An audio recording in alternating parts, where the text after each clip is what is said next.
I'm going to say some stuff that's going to bother some people. People who are listening to this and are not making as much money as they want, they have to... Mr. Alex Hormozi, the $100 million man. Entrepreneur, investor, and philanthropist. Taking the internet by storm. This guy really does understand how to build a business. I was 22. I had done everything that my dad had wanted me to do, and I was looking out from the condo that I had been able to buy with this job that I had. And I always hoped I wouldn't wake up the next day. I cherished the fact that it was so miserable that it got me to change. Pain motivates significantly faster and stronger than pleasure does. If you are angry, use it. If you are sad, use it. Or it uses you. I didn't know whether I would succeed, but I did know I wasn't going to stop. Right around that point is when I met my wife, and then she just changed my life. How did she change you? Like, didn't think we were gonna go here. She believed in me. She stood tall when everything in my life was crumbling around me. I was like dead broke in her parents' house. And I was like, I think you should leave me. She pulled my chin towards her and she was like, I would sleep with you under a bridge if it came to that. 6 months later, I have $3 million in the bank account. All of that was the first 9 months of our relationship. For her to have that kind of belief was very, it was deep for me. And I think that's what most guys want, truly. What makes a really good entrepreneur/leader? I'll answer this differently than I have in the past. And I'm going to tell a story that hopefully people don't take the wrong way. But I had a cat. Before this episode starts, I have a small favor to ask from you. 2 months ago, 74% of people that watch this channel didn't subscribe. We're now down to 69%. My goal is 50%. So if you've ever liked any of the videos we've posted, if you like this channel, can you do me a quick favor and hit the subscribe button? It helps this channel more than you know, and the bigger the channel gets, as you've seen, the bigger the guests get. Thank you and enjoy this episode.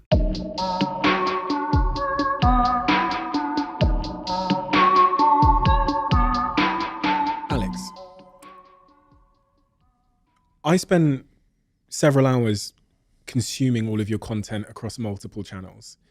What is the aim? What is the mission? What is the intent? If you were to try and summarize the content you're producing and the value you're trying to add, and to who are you trying to add it to? To make business accessible for everyone. That was the mission of the company. And so our whole idea was, we'll put everything out there for free. So no paywalls. So there's like, we have courses on the site, the books I have for 99 cents so that anyone can get them. And, we'll continue to produce as much as we can. And we share the learnings that we have from our portfolio companies in order to keep the stuff that we are putting out there relevant, new, fresh, cutting edge, because this is what's working today. And by doing that, it also brings other companies to us because they get value from the stuff. And our goal is always to hopefully provide more value to a company before they've ever spoken to us. Like kind of pay for ourselves in advance is kind of like the thought process, even though we're buying in. And that was kind of the thesis when we started it. I didn't know if it was going to work, but it seems to have gone pretty well. And it was just kind of just like, if we just give and keep giving and keep giving, we just focus on the value and delivering to the audience, it'll come back eventually. What are you giving them and who are you giving it to? Entrepreneurs at all stages. We've surveyed the audience. 25% of the audience has a business. 75% does not have a business but wants to start a business. And so that's just kind of overall. And then within that 25%, it just kind of categorizes all the way up to, businesses doing 100 million plus a year.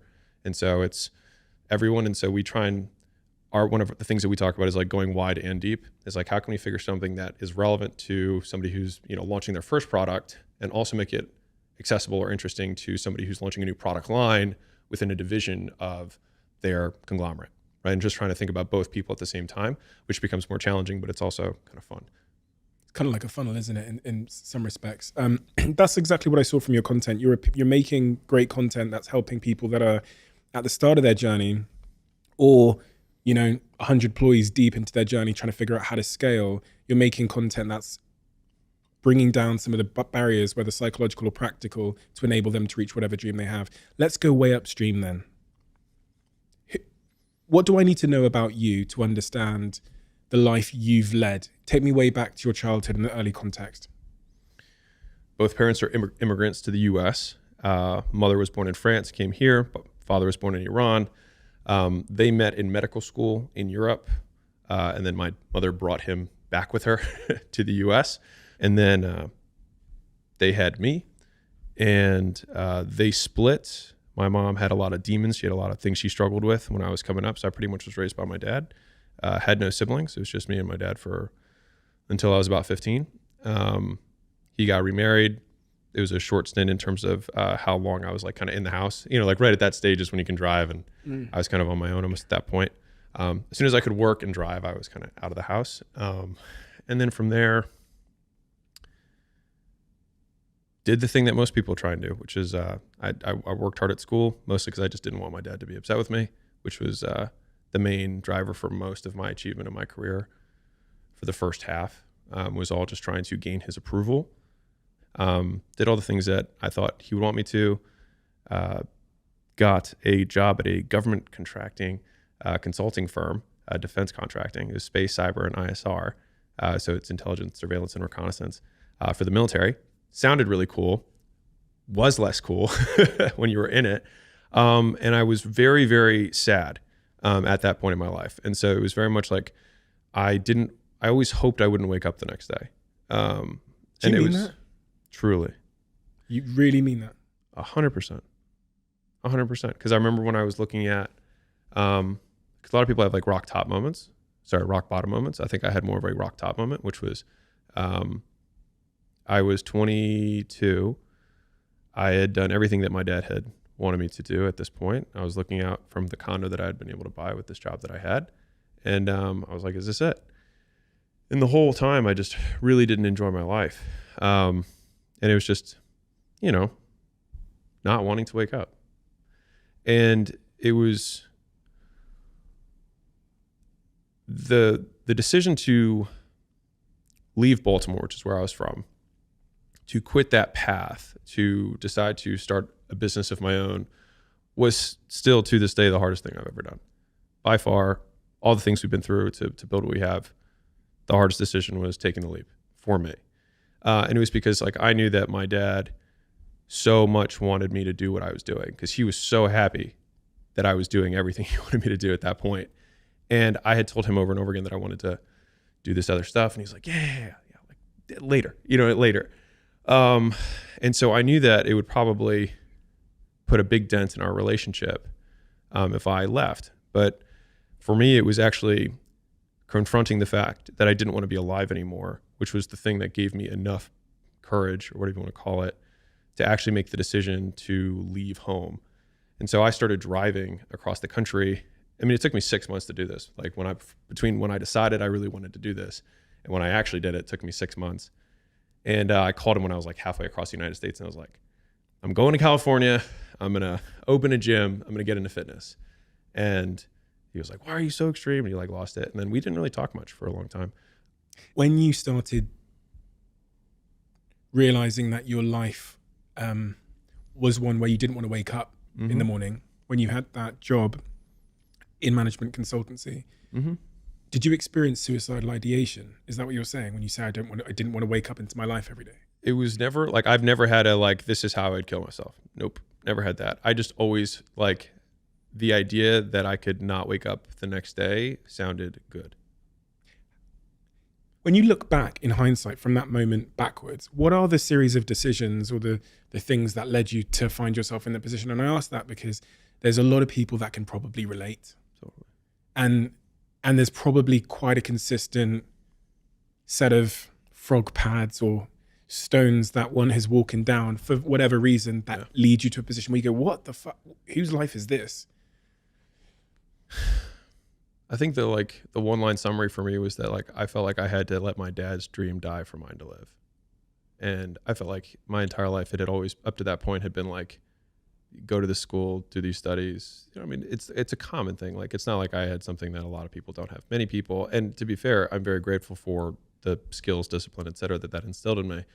Because I think you have the hard hand of an authoritarian parent when you're growing up, and it teaches you a lot of skills. And then, the flip side is if you have a very laissez-faire parent, like you never learn those skills, which then benefit you later. So, who knows? But for me, I knew that he just wanted me to be a doctor. That's what he was. That would have been his dream. I went to school as pre-med. And then it was like even changing my degree from pre-med to just a business degree was like a huge deal. But he was okay with that as long as I followed like the business path. And so when I did my 2 years of consulting, which is kind of the typical like 2 to 4 years you do consulting and then you apply to go to business school. When I was going through that process, I was answering the question for like the Harvard MBA, and it was like, how will Harvard MBA help your short and long-term goals? And I sat there for like 2 days trying to answer the question. And I was like, it just isn't. I want to start a business. And so that was when I kept trying to, start that conversation with my dad, and it just wasn't really happening. And so that was kind of the breaking point for me. Was like, I just felt terrible about my life, and I didn't like the way it was going. And for me, it was such a key point because the biggest line of reasoning I had for myself in order to convince myself to confront my father, or at least disappoint my father, or the version of myself that he wanted me to be, was to say that like, I have to be comfortable dying in his eyes. And a lot of people and many people might think that was hyperbole, but for me, it was very true. Like I knew that I would die in his eyes, and I did. To give you context, so I had the gyms, and I opened up multiple after that, got to about 6 locations, sold those, started a gym turnaround business, did that for 2 years. All the while we weren't really, we were like, okay, in touch. And then we started the licensing business, which is Gym Launch. And that's the one that like really took off. And we hadn't been super in touch. And I get a call out of the blue, and he wasn't like a cold call. You know what I mean? I was like, this is weird. So I pick up the phone, and he's like, you're going to want to sit down for this. And I was like, okay, what's up? I was thinking like cancer, I'm just like, what is it going to be? He was like, I'm sorry. And I was like, for what? And he was like, everything. I was like, okay. And I was very angry still because, this is what I told him. So I was like, that point when people like get on stage and they accept the awards, and mind you, at this point, I think we're probably taking home $1.5 million a month, you know what I mean? And take home like personal income from the license. It was a decent size, like, I'm not, conglomerate, like public, but it was a decent sized business.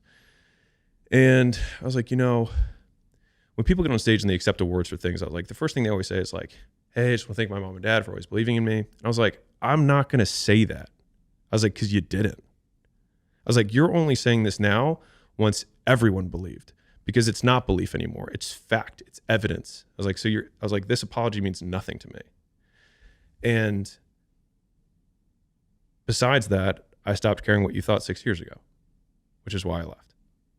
And so I had like, that's like, I could have just accepted it, and I didn't do that. How do you feel about that? Today I probably would have just said thanks. I appreciate it. I know where he was trying. He was trying to extend an olive branch, and I just wasn't there. I was still seething. I was still very angry that I had not gotten any support during that process. And maybe that was very woe is me. But I was still very angry at that point. And, to give also a little bit of context, his response to that was like, well, we'll see how long it lasts. You're joking. No. So like my father and I, like, he is a very strong personality, and so do I. And we both think we're right. Are you angry about it now? Honestly? No, I think I can still feel the emotions, but I feel like I've, thought about it enough to say that I can logically say, I think he absolutely did the best he could with what he had. He was a single dad, another country, raising a kid, trying to get that kid to fit in and do the things that, like, one of the things that I think my dad always wanted me to be able to do is like, because he's darker skinned than I am, he's Middle Eastern. He always wanted me to like have access to like the back rooms where like deals were made that he felt like he wasn't a part of. And so he just wanted me to have that. And so I think he just drove me as much as he could to get that. It's just like when you're on the other side of it, like all you feel is never succeeding. But I can appreciate it now in retrospect. But it definitely was it hardened me a lot. But that hardness, I think, has benefited me a lot in business.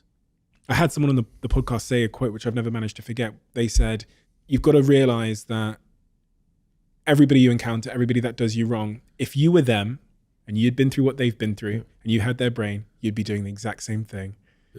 And it's obvious on one hand, but it's also very kind of illuminating that think about the person that's wronging you the most. If you've been through their shoes and you had their genetics, you'd be doing the exact same thing. Doesn't mean you have to let them off, but at least it evokes some empathy. Have you heard you cannot both hate and understand someone at the same time? True. Like if you truly understand someone, then you can't hate them because you understand why. Like a lot of times the hate is from the unknown and not like, because you hate, because I mean, you almost say, you're like, how could, like, it's literally a statement of not understanding. Like, how could you, if you understood, then you would know how. And that resentment is a byproduct of just not understanding as well. I was just thinking about resentment that I've had in my life when I think someone's wronged me, that sense of injustice. You're right. How could, How dare you? Did you ever manage to get your fuel to burn less dirty? Are you burning less dirty now? Yeah, I think so. You think so? Yeah, I think so. My team tells me that's true. And if you look at like, because I do have some older videos that I made from like, years ago, and there's definitely a different vibe. I'm significantly friendlier now than I was then. I mean, even the way I interacted with customers and the team was like purely fear driven.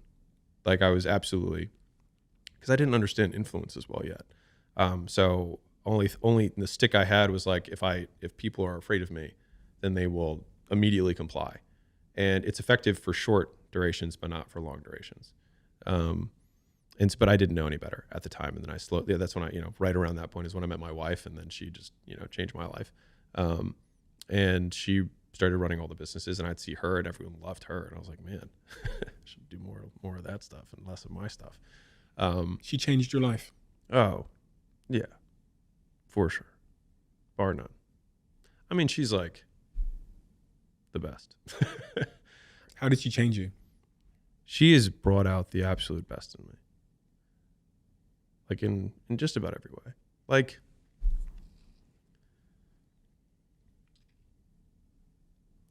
didn't think we were going to go here. She believed in me.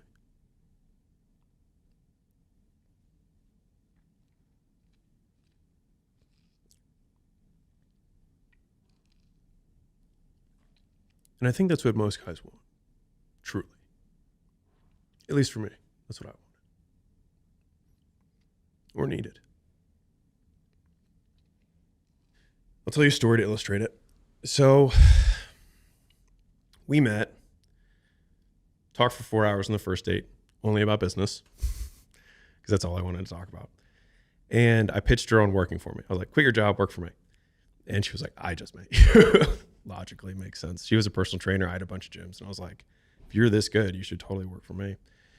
She was like, well, let's see how this goes. And so I had this idea for the turnaround business, and it was right as I had five locations at that point, and I wanted to try this thing out. So I flew out, did 3 turnarounds, flew back, and they started working. And then I sold all my gyms because it was like, okay, this makes even more money. I took all the money and put it into this gym that one of the guys I was doing a turnaround with was like, dude, you just crushed this. Like, I'm a really good operator. Instead of turning his gyms around and walking away with just the money, he's like, you should just keep owning them, and I'll just fill them up behind you. So I could launch 1, 2, 3 gyms a month and then own them all. He's like, you're leaving so much money on the table. I was like, okay. So we did this first launch. I put all the money in. He's like, of course, he had financial difficulties, and I had to personally guarantee the lease, normal stuff. And so I crushed this launch, and then I wake up one morning, I check the bank account, and it's completely empty. And I was like, what's happening? So I called him up, and he was like, well, I know you're skimming from the business. And I was like, what? He's like, I know you're skimming. I was like, what? No. He's like, well, that was my half. And so I was like, what is happening? So I printed all the bank statements. I went line by line. I was like, I'll walk you through all the bank statements. Let's get to the bottom of this. And I remember we sat to the meeting, and he was like, I don't need to see that. And he pushed it off the table. And I was like, oh, okay. I immediately was like, oh, I just got fucked. And he'd already been indicted for fraud. And I knew this getting into business with him. And it was just a big misunderstanding. And, the saying goes like, when experience meets money, money gets the experience, and experience gets money. Very much lived that. And so after I had all my gyms, I sold them, put all the money in this thing, and then it all got taken. And so I had nothing. And Layla's with me at this point for this exciting period. So I was like, okay. She was like, hey, maybe we should keep doing these turnarounds instead of this weird launch and go thing you sidelined for. I was like, okay, we'll do that. And so I was going to launch a gym the next month. And there was a guy who was local to that gym. And since I was refocusing, I was like, all right, I'm going to build all the infrastructure. I'll send the sales guy out to do this thing. And he crushed the launch, did like 120,000, which for us was a big launch, in like 3 weeks.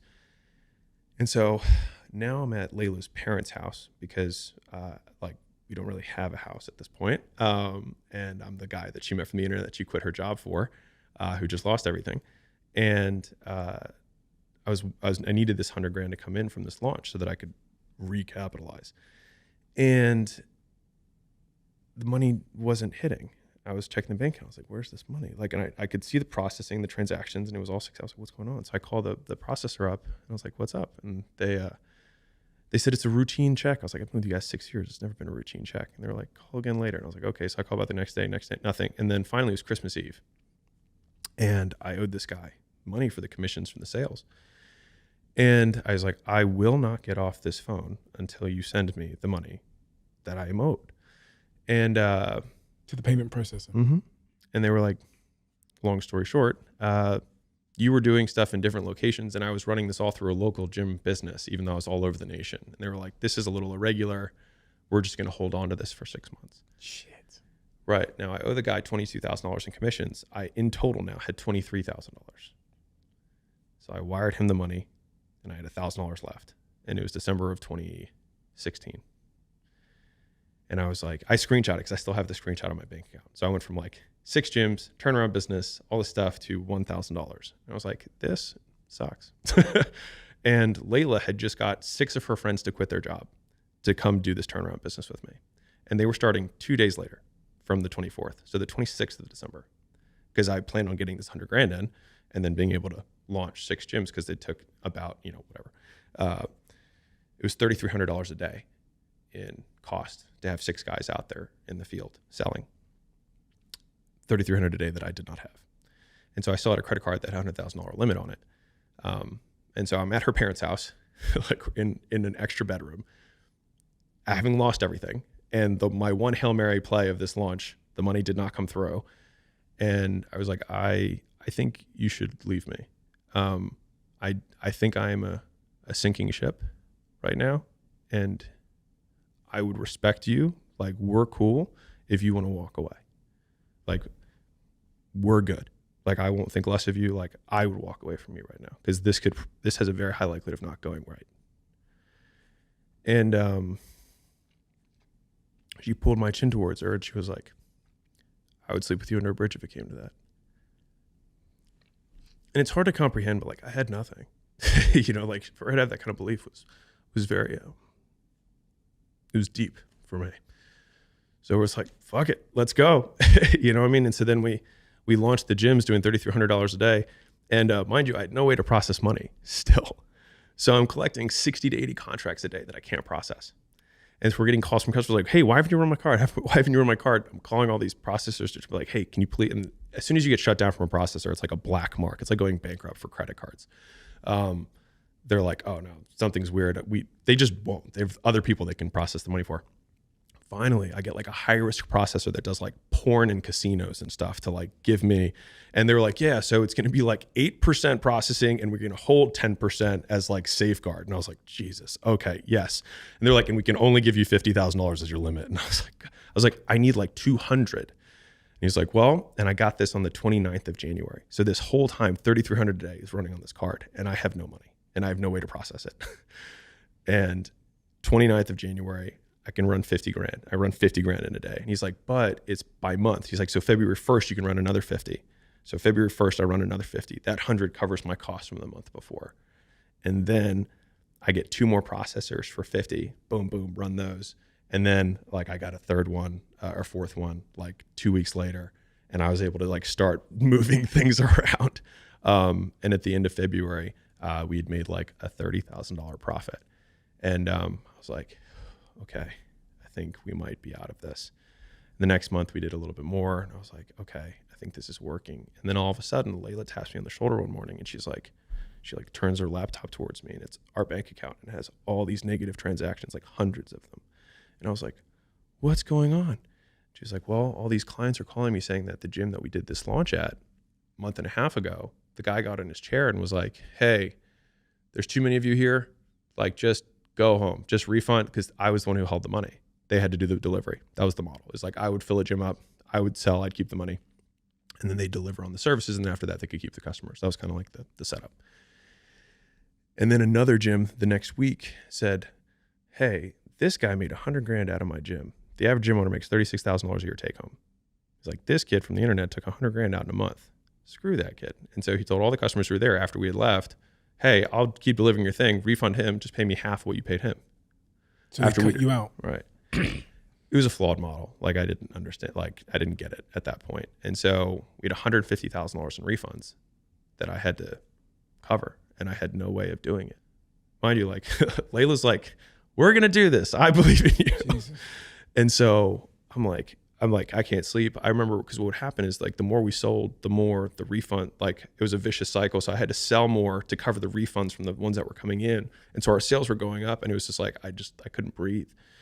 And I would wake up at night anyways. And so I'm like writing down these ideas of like what I think I could do. We had 8 launches that were supposed to launch next month. So I said, hey, Layla, you have this little weight loss business, because she had her personal training business. She converted her in-person clients to online during this whole process. So she was making like $3,000 or $4,000 a month, and mostly because, like, I'm not stable. I'm like making all this big money and then losing it all, and then making it and then losing it. And she's just like paying groceries and actually like making sure that I can eat. And I was like, tell me more about that. I was like, what's your overhead? How much time does it take you? And then blah, blah, blah. I was like, we're gonna do your thing. We're gonna call it Queen Transformation. I'm gonna start running ads for it, and we're gonna take the sales team and we're gonna put it on your thing. And so within 14 days, she starts taking the phone calls, because she was a good salesman.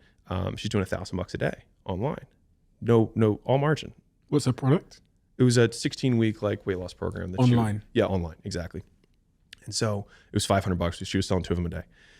And so I was like, man, if we get the eight guys going, we'll have 8,000 a day, 240 after ad spend. I was like, I can make 150 in profit, and like we'll be in the clear. So I called the 8 guys that were supposed to launch the next month, the gyms. So I get on the phone with the first guy, and I was like, hey, we're going another direction. You know, we're gonna be a weight loss company, sell direct to consumer. And he was like, dude, you launched my buddy's gym like 2 months ago, and like he can't stop talking about you. It's like, it's packed. Because there are other gyms that everything went fine with. Just the ones that didn't is the ones that crushed the business. He's like, I know you can do it. And I just refinanced my house, and I maxed out my credit cards to make this gym happen, and I'm going to lose it. And given what I had been through up to this point, I was like, that's tough, man. Like, sorry about that. And then finally he was like, instead of flying, can you just show me what you did to help my buddy out? Can you just give me like the system? And since I was like, I'm going to get out of this gym business, I was okay like selling my secrets. And so I was like, all right, man, I'll give you everything I have, but I'm not going to fly out there to save your ass if you can't sell. And he said, no, it's fine. And so I picked up the highest number I could think of, because he already told me he was broke. So I figured I could just get him off the phone so we could move on. And I said $6,000. And he was like, $6,000? I was like, yeah. And he was like, oh, done.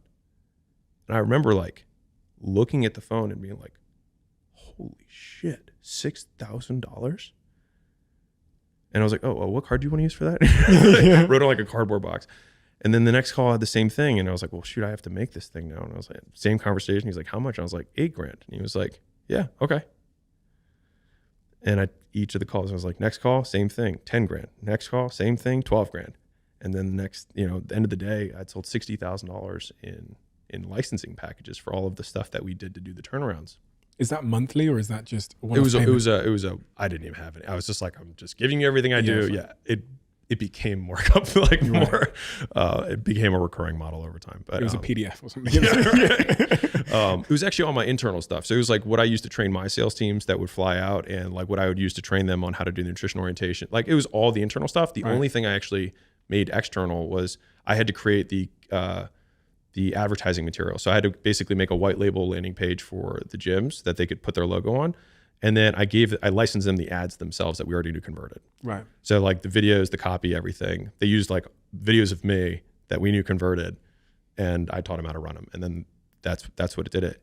And we made $60,000 in a day. And Layla came in from doing her 2 sales for weight loss. And I was like, I think we're still in the gym business. And she was like, what? I thought we were doing weight loss. Like, you just told me, you sold me on weight loss being like the next thing. I was like, I just think we were doing it wrong. And so I explained what had happened. And she was like, so is this what we're going to do now? And I was like, I guess. I was like, I can call the other 30 gyms that we did the turnarounds for. I was like, they know we can do it because we just did it for them. And so I called all those guys up and we did like $300,000 in sales that month. And it was basically all profit. And I covered the refunds and I covered the everything. And we were like in the clear. And then it was just, and then all those gyms that we did that we sold, the average gym did $30,000 in extra cash collected in their first month using our system. And so the key was that, like, if they didn't have to pay the overhead of the sales guy who's there every day at the hotel, the commission for that guy, like the rental car, the per diem, like all the stuff that you have to incentivize, and just like rent it out of their own gym and work the leads themselves, it became incredibly profitable for them. And then it just took off like wildfire. Like, we went from like our first full 12 months of like January to January, we did 26 million top line. Wow. 17 million in EBITDA our first 12 months. Like, it was insane. Like, it's hard to comprehend that. Like that was the moment I had been like dead broke in her parents' house. And then like 6 months later, I have $3 million in the bank account. And then like 12 months after that, I've got like 20 million. It was insane. And I didn't even know how you could pay taxes. Like, I was figuring all this stuff out. But through that whole thing, Layla was just like, you can do this. Like, we can do this. Like, we've got this. And I think sometimes you just need one voice behind you that just keeps believing. What happened then? So that's 2016. You turned things around over the next couple of years. Yeah. What happens, leading up to where we are today in terms of your business? Can you give me a top line summary in terms of what's happening? I'll give you the TLDR. Continue to grow Gym Launch. 2 years later, we started a supplement company called Prestige Labs. At this point, we had thousands of gym owners that had licensed the business model and the ads and all the stuff that we were doing. And so we sold through that distribution base. That company grew pretty big, pretty quickly. A year after that, we started a software company that also helped gyms get leads in the door. It's just like an automated lead thing. And then 2021, we sold all 3 of those companies. The supplement and the licensing company we sold to American Pacific Group, which is a private equity firm out of San Francisco, for $46.2 million. We sold 2/3 of the company. And then the software company we actually sold to a strategic buyer who had like a massive base, and we just had a better monetization system than they did. And that was an all stock deal. So it's continuing to grow under their umbrella, and they'll probably sell in 4 or 5 years. But from that and what we had taken in dividends during the licensing business for the 5 years that it was rocking, I mean, it still is rocking and rolling, we started acquisition.com. So that became kind of our family office. And so we started our first investments. I think the first investments we did was in 2020. So there is some overlap there. And part of the reason that I was willing to sell it was because the investments, the first 3 or 4 investments we did really well. And I was like, okay, this is what I want to do is the next thing. Cause I didn't want to be the gym guy for the rest of my life. Because I'd been, at this point, it'd been, I think, more than a decade that I'd been, from like sleeping on the gym floor to having multiple locations to doing the turnaround business to doing the licensing. Like, I'd been in that game for a long time. And I think that maybe I could have stayed there and could have just continued to compound it and started doing acquisitions under that fitness umbrella. But I wanted to do more general business stuff. And so that was, that's what we did. And so now we buy chunks of companies, usually minority stakes, 25 to 49-ish%. I mean, we have one that we're in the talks of that we were originally minority stake in, and we're going to take majority because it's been a great company, and the founder in the same position as I was, like, just wants to do other stuff, and it's a great business. But that's kind of how we see it as like growth partners. We come in, we write a check, we add value, we help grow the business. What are you brilliant at? You kind of come to learn what you're good at based on comparison, but you kind of understand your area of expertise. What is your area of brilliance or expertise? I really want to ask Caleb. Caleb. Where's Caleb? We can barely see. So Caleb sat over on the sofa in the corner of the studio. He is friend and creative director of Alex. and I'm asking Caleb what Alex is good at. What's his area of brilliance?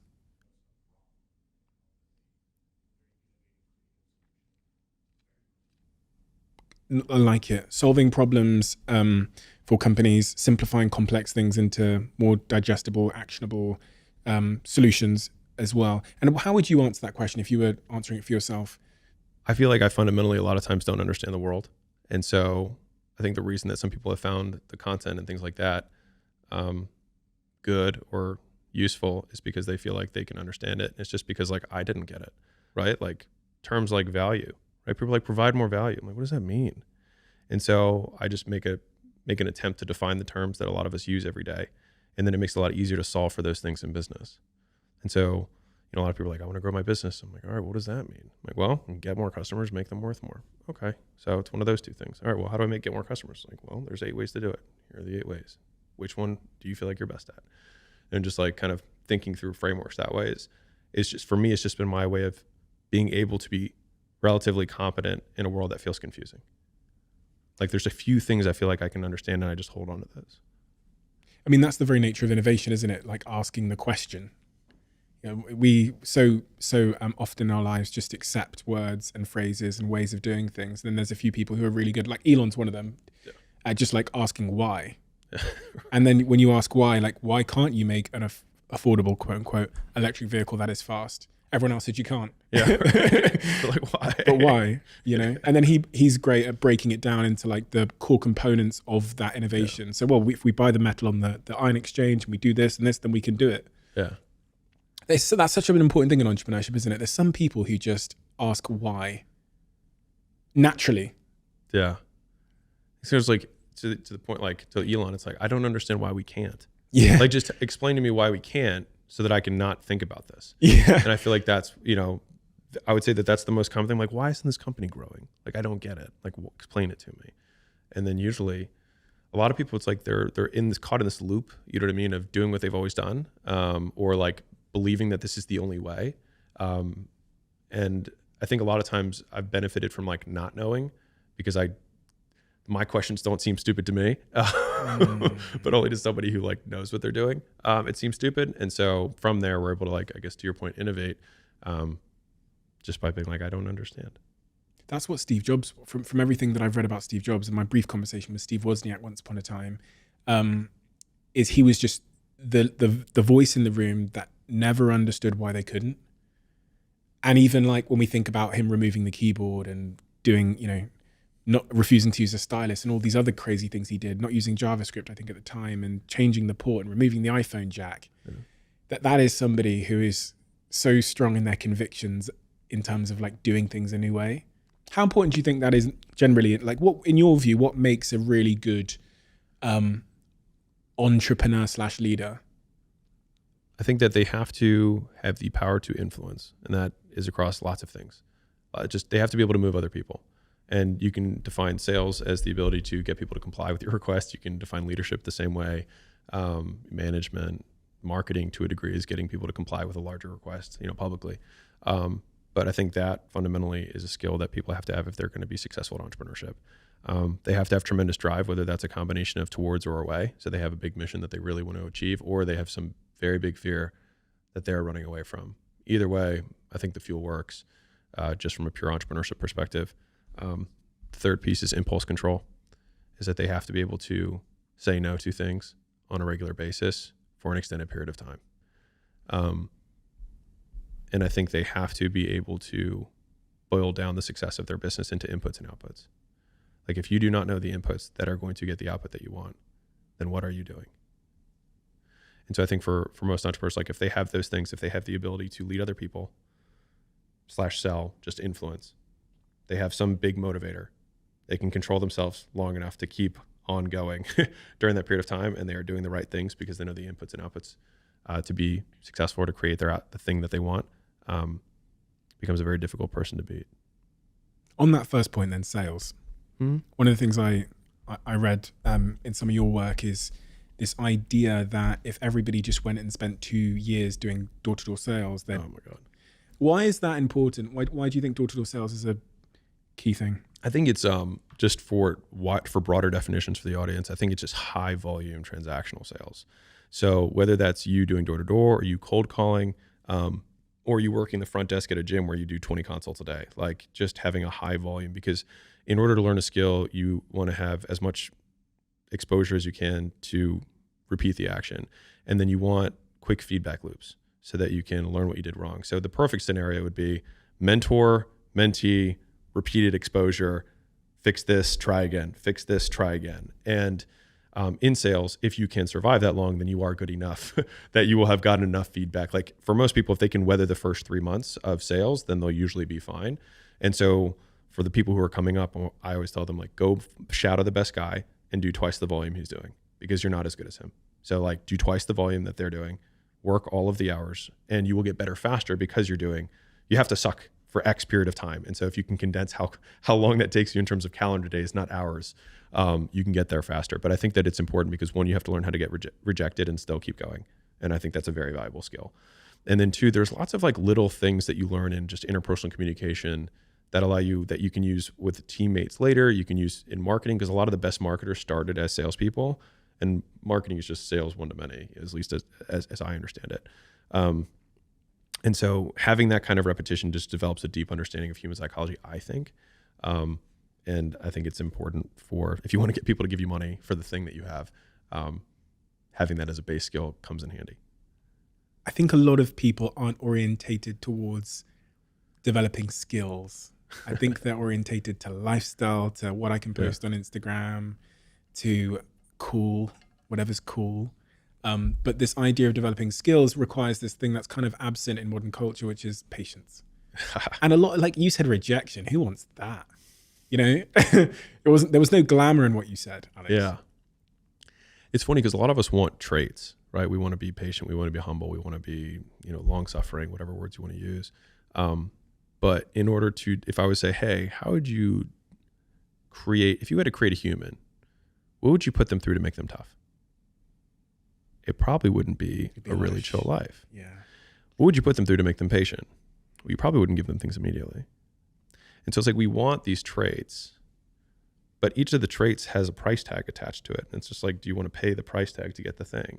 And so I think if people reframed the period of life that they're going through as the price that they're paying out of their wallet, but the wallet is their time, it's the seconds of life that they're trading for it, then I think more people would be willing to make the trade. Because at least when I look at myself, like when I'm 80 something years old and I'm looking back on my life, I want to have these traits. But in order to have those traits, I know I have to go through these things. And I think for me, that's given me a lot of comfort in hard times. One of the things that kind of adjacent to that, which causes patience, is the belief that you are at some point going to get there. Yeah. So like, it's all well and good you saying to me, you do this for 5 years, Steve, and you'll build the skill. But I go, well, listen, if I want to be a millionaire, and I have low self-belief, I'm going to have low conviction. So I'm not even going to take the bet. Yeah.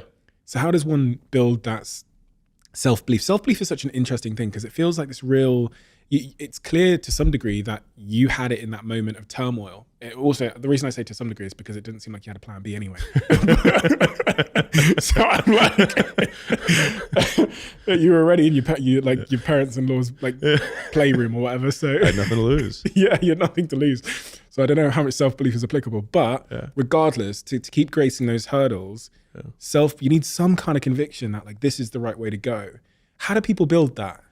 So I hear that, and to echo the point you just made, I hated my current existence. And so I think some people don't hate their current existence enough. And so I don't think you either have to really believe that this thing's going to happen, or you have to know that your life sucks. And I knew that my life sucked.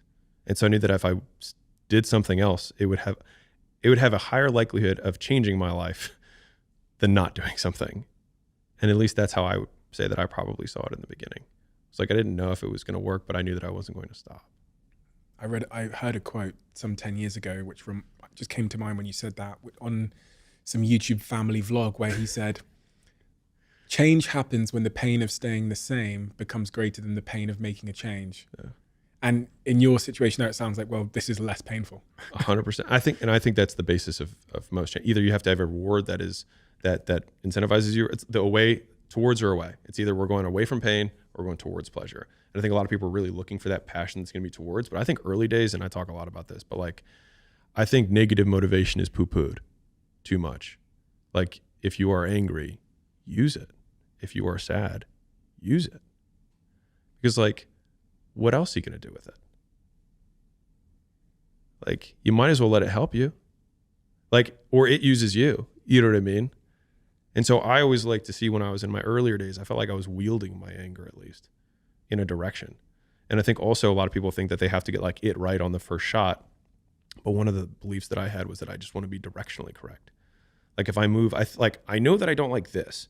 And so this way is not where I am. And so I will start taking steps this way. And from the story that you at least heard, it's like, I'll ping pong a little bit to try and directionally move that way. And it's funny because Caleb's seen plenty of things from what we do at acquisition.com where we're like, we'll try it out. And if it doesn't work, then we're like, oops. All good. Do you believe in yourself? I think that I have a high likelihood of repeating activities that I've done in the past. And up to this point, I have lots of evidence that would suggest that I will continue. Why didn't you say yes? Because I based the answer on that question on what I've done before. And I think it's just based on evidence now. So it's not like a charisma thing, at least for me. It's just like, I've done these things. And so I think it's probable that I'll be able to continue. Is there a deeper reason to why you didn't just say yes? That's actually how I think about it. Is that because it feels difficult to say you believe in yourself? Yeah, it feels weird. I don't know if hokey is the right word for what that feels like for me, but like saying the way that I said it is how I feel about it. Have you been on a journey of in terms of self-doubt over the last 30 years? For sure. I think it was, but I mean, fear and anger hand in hand were my big motivators in the beginning. And I mean, maybe that's from self-doubt, but I would say that I was very certain, and I can feel this, and I remember this. I was always certain that I wasn't going to stop. Like that, I didn't know whether I would succeed. I thought it was probable, but I did know I wasn't going to stop. And so for me, that was like enough to get me going or keep me going. It was like, what are the controllables? Me. Okay. Well, if I do this, so like I'm big on making like unreasonable that it doesn't work out statements. Just like, if I do sales and I do more volume than everyone else on this team, and I've shadowed the guy who's the best, and I do that for 5 years, it's unreasonable that I won't be at least mediocre. It will be probable that I'm above average. And it's also probable that I'll learn other things along the way. And I'll also have the resources at that point in 5 years that I can jump into things now that I have more context or perspective from which to make a judgment on what a good next opportunity is. And so I like very easy to believe statements, and then having the input output equation being like, the output is that I will be a very good salesman. The inputs is that I have to collect 5,000 no's. If I collect 5,000 no's, I'll be a very good salesman. And that for me, like when I was a kid, when I played video games, I would beat the same level over and over and over again, so that when I got to the next level, I would crush everybody because I'd had all the experience points maxed out. And so like those input output equations are really helpful for me. Like when I took the GMAT to get into Harvard, my first score was like, okay, it wasn't great. But I read this study on how to do well on standardized tests. And they had this graph, and it went like this. It was just a straight line. It said number of problems practiced on, GMAT score. So like the more problems you did, on average, the higher your test score was. And I was like, done. So I bought 16 phone books of like, they're like these thick like test prep books. And I did 4 hours of problems every day for 3 months. Every day I'd get home from work, I would eat dinner, I would do 4 hours of problems. I had a timer, I did it every day. And then I scored 99 point whatever percentile because it was just input output. Like I was naturally not even that good at math. But I just was like, if I do 10,000 fucking problems, like I'll start to just understand how these problems get asked. And so like I always try and find like, what's the input output for this, for the content game? I was like, okay, well, if we post once a day on one platform, we will get some eyeballs. If we post on every platform every day, we will get more eyeballs. If we post multiple times a day on every platform, we'll get even more eyeballs. So let's do that. Let's build that system. 100%. And so like, those are the, like, I try and make statements that I believe are unreasonable, that if I do it enough, it will be true. And so that's, for me, that's what gives me the confidence to say, like, what if it's not working? I'm like, it will eventually. Like, if we just keep doing it, it will work. What does it take to want to do something potentially for years so that you can get good at it? Because, you know, there's going to be people thinking, well, I want to be a great DJ, but I just can't find the motivation to spend every day 3 hours practicing, Alex. Yeah. I'd be like, you probably won't be a good DJ. But I would be like, you like your current state enough that you like the pain of change thing, right? Like, you're not in enough pain. And I've said that to plenty of people. We go speak and someone's like, how do I get motivated? I'm like, you're not going to get motivated. Like, you have to hate. For me, I'm like, I automatically go there. I'm like, you have to hate something. Like, for me, I just hated my current existence. And so for me, that was powerful enough to get me out. There's got to be another way, though. You know, I was thinking to you that moment where you took the leap. Mm-hmm. You know, I often feel like most people that listen to this podcast often are at a point in their life where they're considering a leap. Yeah. I feel like we drag those type of people in. We kind of like, we're a magnet to those people. So if they're in a situation that they don't like, but it's not that painful, you know, it's comfortable. Well, that's the worst. It's comfortable, but a little bit miserable. Yeah. How do you get them to take the leap when it's so comfortable? My boss is promising me a promotion. I think about death all the time. It's like, I'm going to die. And I think you have to agitate the pain for yourself. Like, you have to stoke the pain. Like, if you can't get through, because like, it would be odd that you would be motivated by some weird passion. Like, not everyone's Mozart and just like, I just love music and I see see numbers and colors, whatever. Like, some people are like that, but most people aren't. And so if you're not that, then you only start really liking stuff when you get good at it, in my opinion. And you only get good at it by doing it a lot of times before you're good at it. And so this is why I'm a big believer in this, is that when you are starting out, I think you got to find the thing that's the pain. And like, pain motivates significantly faster and stronger than pleasure does. Like, people are like, no, passion's the right way. It's like, point a gun at a family member, all of a sudden 10 out of 10 motivation, pain. And so like, I think people should use their pain more.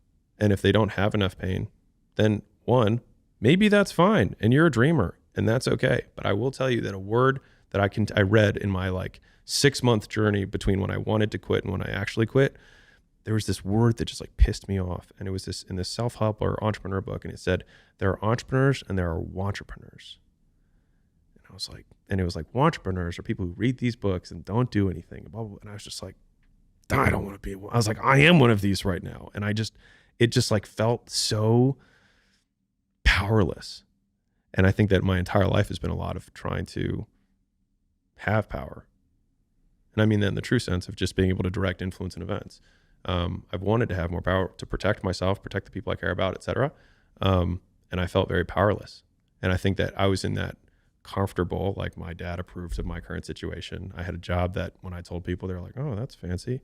But I felt powerless. And I hated that more than anything. And so I think if I want to say this to anyone who's listening, if there's anything you listen to, all the stuff that I described that was really tough, that I went through, was not as hard as me quitting my job. By far, the hardest decision of my entire life, bar none. Because the things that I was actually caught up with were the opinions of other people, the opinions of my father, and the opinions of the people that I went to school with who I thought would judge me for leaving this good job to probably become a failed gym owner, and how lame that would sound compared to consultant, going to Harvard and blah, blah. Like, I was going to go from peak white collar to a very blue collar, profession, making significantly less because I quote loved it. And like, I'll say this again, but like, sometimes you have to let other people's dreams for your life die for yours to live.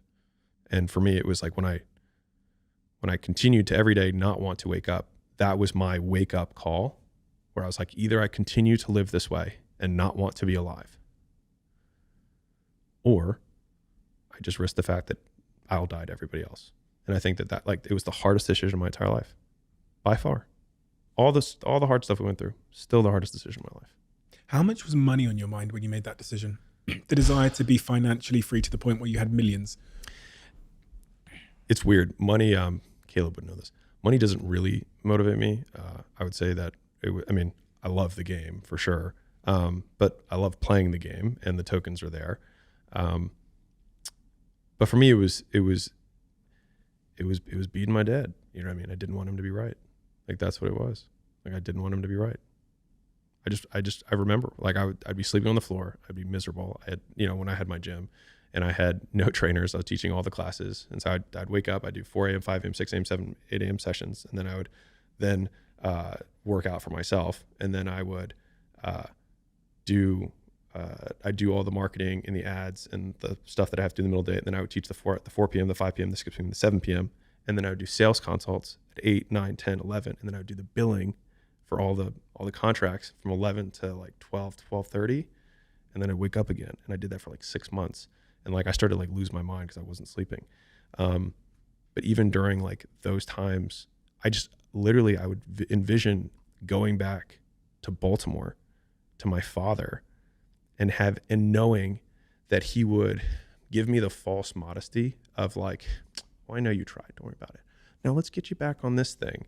And I knew that from that moment on, he would own me. And I just couldn't do it. I was like, I will do anything but go back to that. And for me, that was I would do anything. And so whatever that, maybe you need to agitate some pain in your life, to get out of your current circumstance. And just as a total side note, play it out. What if you just never do anything? Maybe some people just need to stop dreaming. Maybe they need to accept their current reality and actually enjoy it. Because there's a lot of people when they're 70 and 80 and they didn't do their dreams. And if they went back, like they didn't do anything, but that whole time they were dissatisfied because they didn't try. But what if they were just like, I have a good life. I have a wife who loves me. I've got some kids.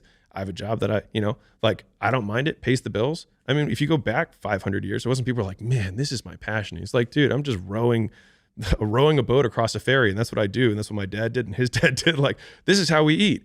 And so like, we have these idealized versions of purpose that I think Instagram and all this stuff kind of make terrible. But like, I think there's a lot of honor in work, period. And I think a lot of people fool themselves by thinking that what they do for some reason is not honorable. And I think a lot of it is like the internal versus external scorecard of like, I was saying what I said earlier about like, I believe these things to be true about the universe or like the world. But a lot of those are like, what do I believe about myself? Which is like, I can choose to do work in this way, which then I can derive joy from. So like, if I'm shoveling shit, I can choose to be like, I will be the best shit shoveler because I believe that I will figure out how to do this more efficiently, and I will get better, and I'll have calluses on my hands, and I'll have a better back and whatever. But I will do this well. And I think you can find joy in work if you decide to do it well. So on one hand, if your dream causes you so much pain, then you will quit what you're doing and do it. And if it doesn't cause you enough pain that you're not pursuing it, or that you don't like, if you don't feel like you're in a cage right now, then maybe you're not in a cage, and maybe you just need to like the life you have, and that's cool too. A previous guest on this podcast called Mo Gaudat said, we're unhappy when our expectations of how we think life is supposed to be going are unmet. And in that, there's something very sort of linked to what you just said there, which is we have this external expectation set by Instagram or whatever, by people like us, yeah, who are in a position of financial freedom and have built an audience who admire those people for what they've achieved. And if someone wants to be admired, they think, well, I need to be like Alex, right? And that I could be working in a shop, actually, objectively, like subjectively, having a great time in the shop, but I look up at Alex and go, my life sucks, right? And like, so in that, I'm like, it's very difficult because of the pressure of external. Like, I was just thinking when you said it, then I was thinking this whole idea of like passion and purpose is probably like 60 years old. Yeah, it's make-believe. It's all brand new. And it probably originated when we were like connected, like radio, TV, all of this advertising, which made us change our expectations of our own lives. When living in the village and like helping out at the bakery was probably delivered the same amount of happiness, core happiness, than being on the private jet and whatever else does now. I think most people are just as happy, and just like you're 50% happy, 50% sad for most of your life. If you're in an extreme circumstance, then change your life. if you're not like conditions, like people get handicapped, they break their legs, they can never move again, and they have a dip in their subjective well-being and they go back to the same baseline. And so like the baseline is independent of conditions. And so the world wants to tell us that we need to change our circumstances and then we will be whatever. But like every modern religion, every Buddhist monk will tell you that all of that's from the inside, not the outside. But these are words that me and you can say. Don't follow. Yeah. Fair. Because I'm sure that you've experienced like the attainment of a goal and then I just need 3 times more. Yeah. I'm referencing a study there where they asked people how much money they would need to be happy. Right. And all the way up the income wealth spectrum, people said 3 times more than they have now. So people with 10K said 30. People with 3 million said, 9 million. No, I can do maths. 3 times 3. Yeah. And you I imagine you still experience that now, right? Yeah. Different reasons, but yeah, for sure. When is enough enough? I don't think it's enough thing. I think it's more like who I want to be. Who do you want to be? I want to be the person capable of doing that, doing X. Like we'll get to 1 billion, and then after 1 billion, I'll make it 10. I already know that. You know what I mean? But like, I love playing the game. What is the game? Game of business. To what end? Or just for To play. To play. Yeah, I'm sure you know more about this than I do, but like just game theory, like the finite and infinite games. Simon Sinek has a great piece on it. But yeah, with infinite games, you have known and unknown players. You have no agreed upon rules. And the point of the game is to keep the game going. And so a lot of times people will take a finite game where you have only known players, agreed upon rules, and a set outcome for winning, and they will apply it to an infinite game. So people are like, they apply a finite construct to health. They're like, I want to win health. It's like, you don't win health. Like, okay, you're in shape. Now what? You stay in shape. You keep staying in shape. I want to win at marriage. You don't win at marriage. You keep the marriage going. That's playing the game of marriage. If you don't win at business. You keep playing the game of business. And so we want to take these finite constructs and put them on infinite games. And I think that's where people get in trouble, because they're like, I have to keep moving the goalpost. But if the goalpost is to play, then you win by playing. And so for that, sure, we set goals for the company, but like I'm 1,000% super motivated. And at the same time, if we never hit it, I'm just going to be happy that I was able to play. I also know that in 3 generations, everyone will forget who I am. I saw your post about the Queen. Yeah. Was that a stab at you? No. It wasn't for me, if I'm being honest. But it's an interesting. What did the post say? Do you remember? Well, she amassed more wealth than 99.99% of the world. She ruled for 70 years. Was a female monarch, which is insane, especially 70 years ago. Just like it's had an amazing family, all this amazing whatever. I don't know the tabloids, you do. And when I posted it had been, I think, 5 or 6 months since she had died. Exactly. And I was like, you probably haven't thought about her today except for this post. She probably accomplished more in her life than we probably will. So if you are afraid of other people thinking about you, just remember that 6 months after you died, they're not going to be. And so it's like we have all these fears about other people, but like most of them won't even show up to your funeral because they're going to be busy. And so like I think about death all the time, and that's what I think for me has given me a lot of freedom to take big shots, because like at the end of the day I think that it's not going to matter. No one's going to remember. People in Thailand don't know who I am today, let alone in 5, 10 years, 100 years. It's a trap that the mind can quite easily fall into, though, thinking you are the center of the universe, and with that comes an immense amount of weight and pressure and anxiety. Totally. I have a trick. I've never talked about this before, but whenever I feel myself slipping into the trap of kind of overstating my importance, and what I mean by that is like thinking my problems are big problems. Right. I go on YouTube and I type in, there's this one video that shows a camera on Earth that just zoom out and it keeps going. And eventually Earth becomes this tiny speck, then Earth becomes this tiny speck, which is the galaxy, then the galaxy becomes this tiny speck in a bunch of galaxies, then you can't see any of it anymore. And then also this idea that like 100 years ago, I didn't feel anything, didn't think anything, nobody knew me. 100 years from now, exactly what you said, absolutely. I mean, fucking 5 minutes after I die, I think, oh, whew. But, and that feels really liberating. It like relieves stress from my body, which is an interesting thing because a lot of people don't like thinking about the death, you know. And a lot of people thinking about it. Yeah. all the time. I know from doing this podcast that a lot of people won't click if we post something about death. They won't, because they don't even want to confront the concept of it, which is... People are afraid of it just because they don't understand it. It's kind of like the hate thing. How do you feel about death? I'm good with it. When you say I'm good with it, what do you mean? If I die tomorrow, I'm good with it. Like, I want to leave it all on the field. I'm going to try as hard as I can. And I know that no one will remember me on a long enough time horizon. And I'm good with that. Like, I'm cool with it. If I told you were going to die tomorrow, would you be sad? I'd probably hang out with Layla. I guess a little more than I always do. But like, I would say I wouldn't be sad. I'd be bummed. I'd be like, man, there's all this shit I want to do. But I don't think I'd be like depressed. I think mind you, to be fair, maybe I'll find out and maybe I'll get hit by a bus tomorrow. But no, I think like I've lived life the way I want to live life. And I'm good with it. If you were to go today, had you really like given it everything? Had you lived the life you feel like you were really destined to live? Me? Absolutely. An interesting mind trick around this same topic is, so when Betty White dies, right, at 99 or whatever, like people are like, she lived a good life. But when Kobe dies before his time, right, it's a big deal. And I see that as a contrast between expectations and reality. And I'm going to tell a story that hopefully people don't take the wrong way. But I had a cat and really liked the cat.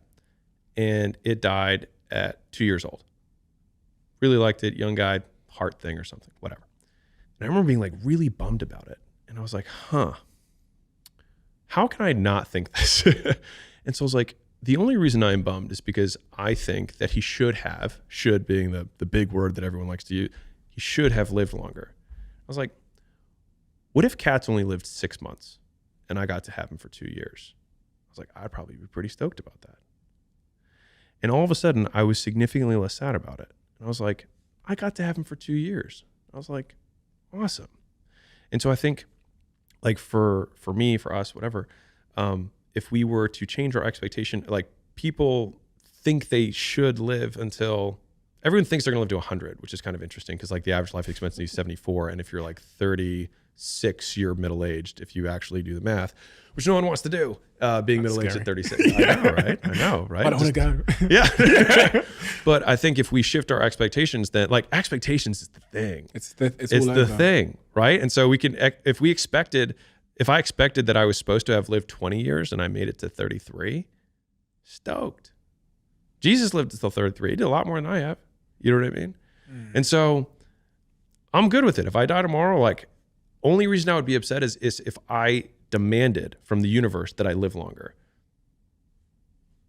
But like 500 years ago, average life expectancy was like 35, you know? It was just not like dark ages. Ladies and gentlemen, I am so delighted to finally be able to announce that one of my all-time favorite brands are now sponsoring this podcast, and that is Whoop. All of you know that I've been on a bit of a journey in terms of health, performance, cognitive performance, sleep, and all those kinds of things. That's kind of been reflected in the guests we've had on this podcast. And Whoop has been a huge part of my life for many, many, many years. That's part of the reason I also had the founder come on the podcast. After having Will on the podcast, I love the brand even more. Hearing about his vision, his passion for the project, where it came from. His own obsession was solving a problem, which turned into the product that is Whoop. Whoop is a wearable health and fitness coach that provides you with the feedback and real actionable insights into sleep, into recovery, into how you're training, into your stress levels and your overall health. And for me, it's empowered me to be the best version of myself across all of those aspects of my life. The Whoop team have very kindly offered to give all of you a free month. So just head to join.whoop.com/CEO to claim your device and your first free month on us. Working hard. We talked about repetitions earlier. Yeah. Working hard is quite a controversial topic in 2023. Which is weird. Do you see what I mean though? Yeah. I'm probably not in the circles where it's controversial. It's like, they're like, gravity's controversial. And I'm like, I don't know. Like, sure, man. It's controversial in the sense that there's like toxic work. Oh my God. You know, there's toxic hard work.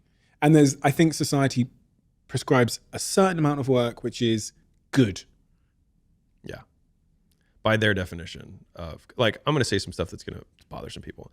I work all the time. I have no hobbies besides working out, if you can consider that a hobby, like 4 times a week. That's it. I work all the time.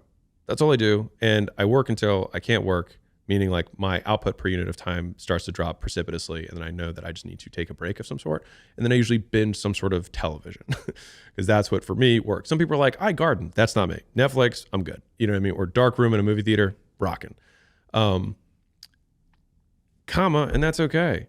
Like, why do I need to take their expectation of what they want? Like, they're like, that's not healthy. I'm like, define healthy. I do as much as I can of the thing that I want to do with every minute of my day. Why is that not healthy? Why do you want me to do something that I would prefer to do less? Because I do what I do every minute of the day because that's what I want to do. Almost like, how dare you cast your expectation of your life onto me? And to be fair, to the same degree, they can not work at all. Doesn't affect me. Like, I'm a big advocate for destroying should, the word, in general. Should is just like the expectation motor of like all of our psyches. You should go to school. You should get a degree. You should do this job. You should marry her. You shouldn't stay up so late. You shouldn't work so hard. You should be more balanced. You shouldn't be working out so much. You're not working out. Like, there's all these shoulds that other people tell us. And it's like, and you zoom out and then you see that it's a galaxy with a little dot of dust. It's like, should what? There is no should. Do what you want to do. At least that's how I see the world. That pressure applies to both ends of the spectrum, doesn't it? Because people that quote unquote overwork, they get hit, come back into the middle. And that people that underwork, they get hit, work harder. And then the presumption there within society is that there's this sweet area in the middle where it's optimal. And like the question should become then, like, what is the measurement? Like, what are we measuring? Are we measuring, when we're defining this amount of work as good work or healthy or whatever, is the real measurement my happiness and my fulfillment? In your view, is that what you're like? Is that your measurement? Or is it just fucking how you feel? I work because I enjoy working. And I'm sure that if I stop enjoying working, I won't work as much. Like, just being really, like, I'm not being simplistic to be, annoying. I work because I enjoy working. And if for some reason I didn't get reinforcement from work, I'm sure that my amount of work would go down. Is there a I think about like human needs. Yeah. But are there any human needs that are being sacrificed by always working in your case? I'm good. You're good. Yeah. I mean, which gets to the point of the measurement, which is like, how do I feel? I'm good. Yeah. A lot of people really overanalyze a lot of things. And like, I don't think, well, I do spend a lot of time thinking about death and things like that, but I usually use those as frames to give myself permission to do the things that I want to do. And just do them without hearing the judgment that I know that other people would probably cast on my life. They're like, why don't you have kids? Like, because I haven't wanted to yet. And that's okay. And if I want to later, I will. I'll tell you an argument that I got into. So You got into an argument? I did. I got into an argument with my stepmother. So Layla's father's, whatever, doesn't matter. Okay, it wasn't her. Different person. It's fine. Anyways, I was at the kitchen table and she said, I would never want your life. And I was like, what? She was like, it's so unbalanced. I was like, okay, how? I was like, do you feel like I'm not in shape physically? I was like, do you feel like business-wise, financially, I'm not fit? Do you feel like romantically, like my marriage is in some way like not good? And so I like, where do you feel like I'm unbalanced? Or it's just that I do more than you, or I do things differently than you do. Because to the same degree, I wouldn't want your life. And that's why I don't have your life. And that's why you don't have my life. So it's good that we don't want each other's lives, because that would be tough, wouldn't it? And so that was the argument that we got into in so many words. And it just came down to the idea that, like, I think that person was casting judgment on themselves because maybe on some level, maybe they did want some aspect of the life that we had. And I hope that doesn't sound like weird, but it's just like, I think we all do this. We see something, we're like, and then we look at our delta, and then we either say, man, I would like that, or cast stones at it so that we don't feel bad to our ego. And so like, no, there's something wrong with it. They're not happy, whatever.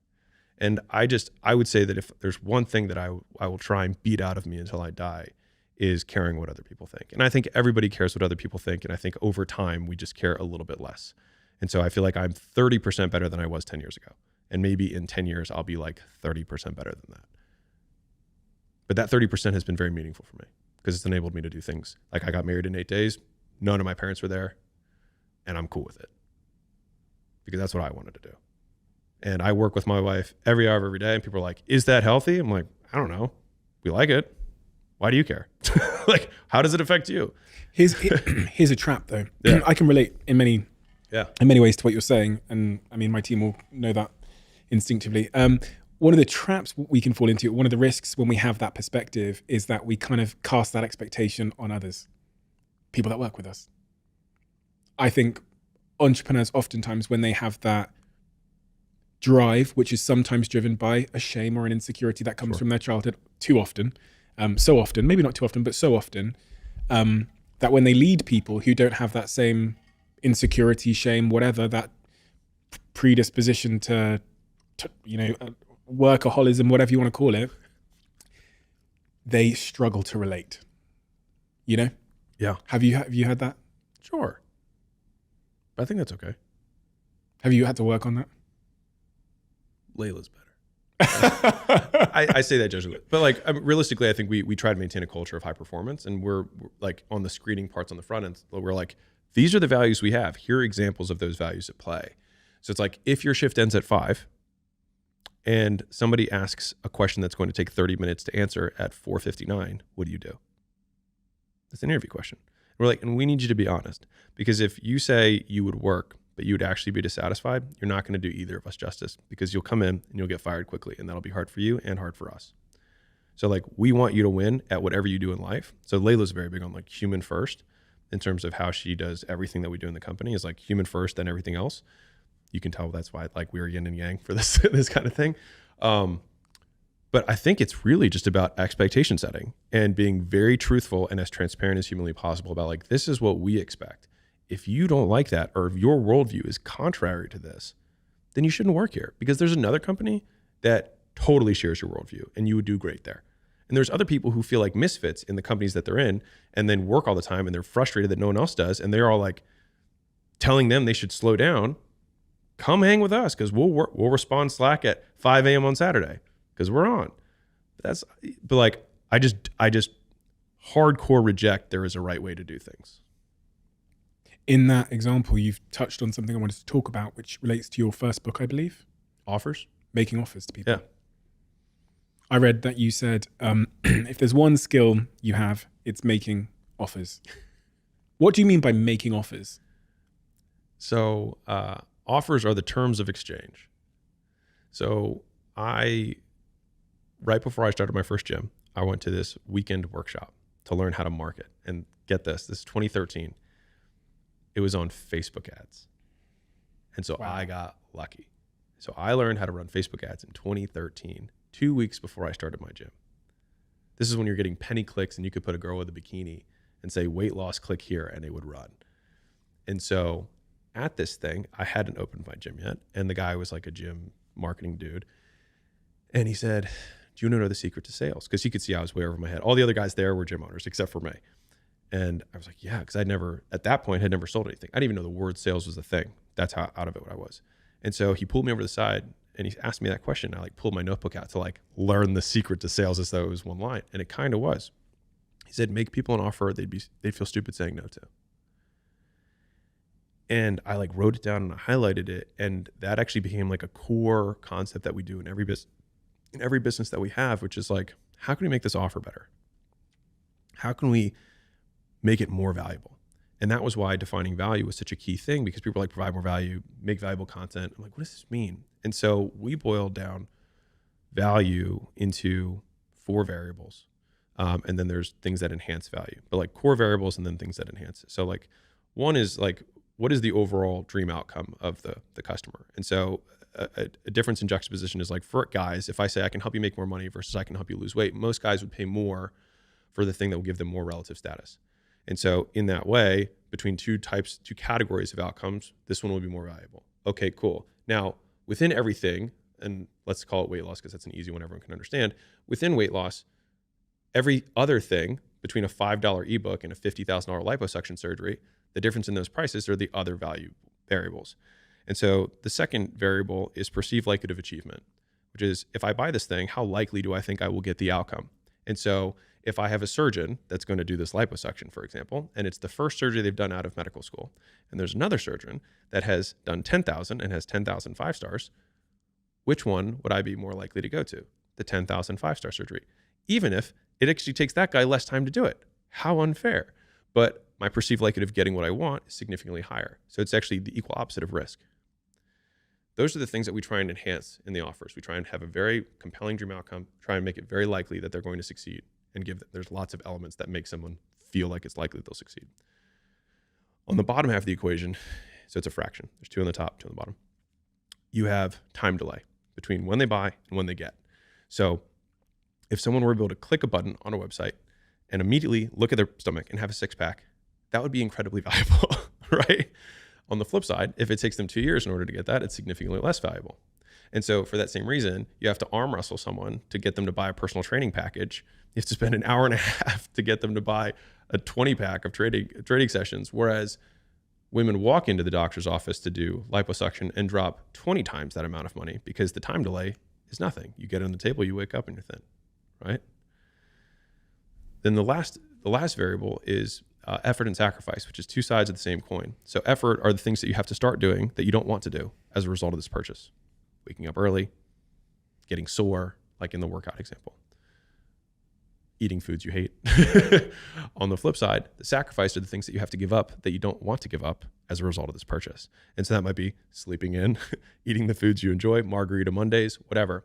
And so when we look at these variables, each of them has a evil twin, right? So you've got perceived likelihood of achievement, which is the positive, and then you've got risk, which is the negative.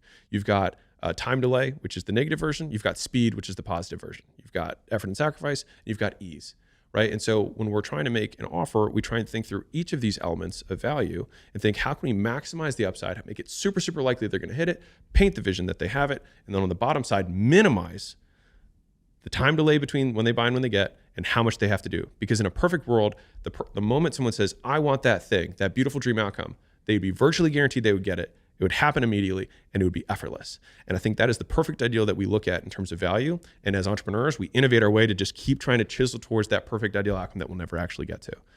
The other variables are like scarcity. If I have 1 Gatorade bottle left on planet Earth, it's significantly more valuable. I didn't change anything about the bottle itself, but it's significantly more valuable than if there's unlimited Gatorades, right?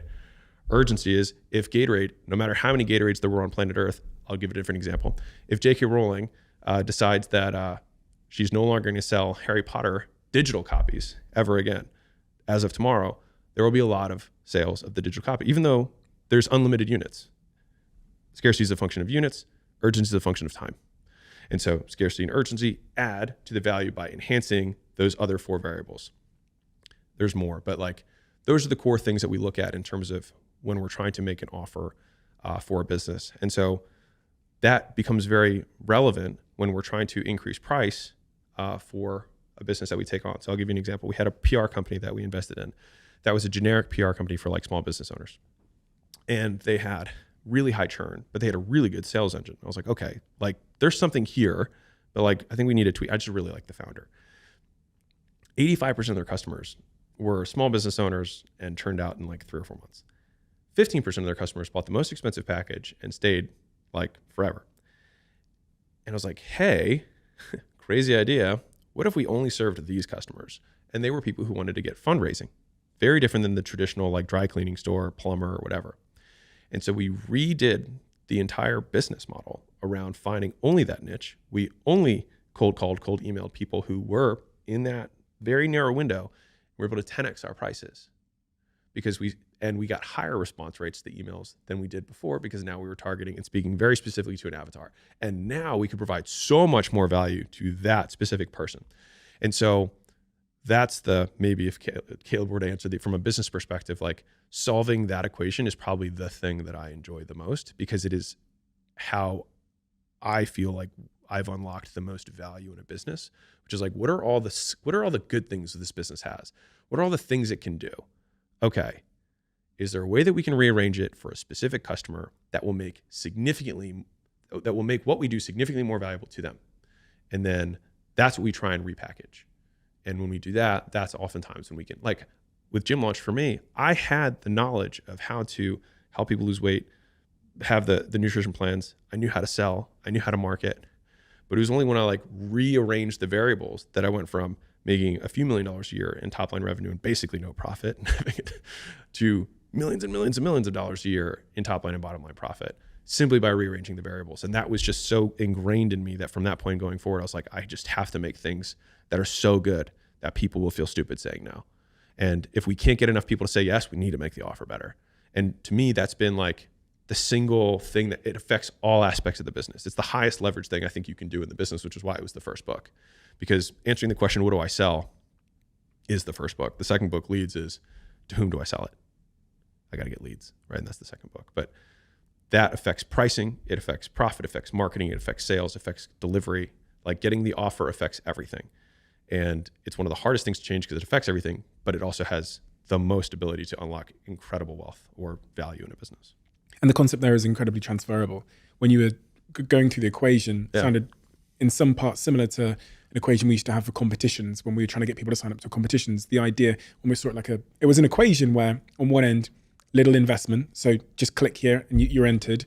High perception that you have a chance of winning. So if there's 10 prizes and you can see there's 10 entrants, your brain goes, okay, all I had to do was click. And then in the competition aspect, we thought a lot about credibility because that's a big factor in competitions. Like, do I think anyone's going to win? And do I trust these people to even give out a prize? And it's even the same thing. And it's even the same thing in content. When you're thinking about a title for your YouTube videos, 5-minute 6-pack abs. Yeah. Is a fantastic equation. Yeah. Little investment, high potential reward, apparently.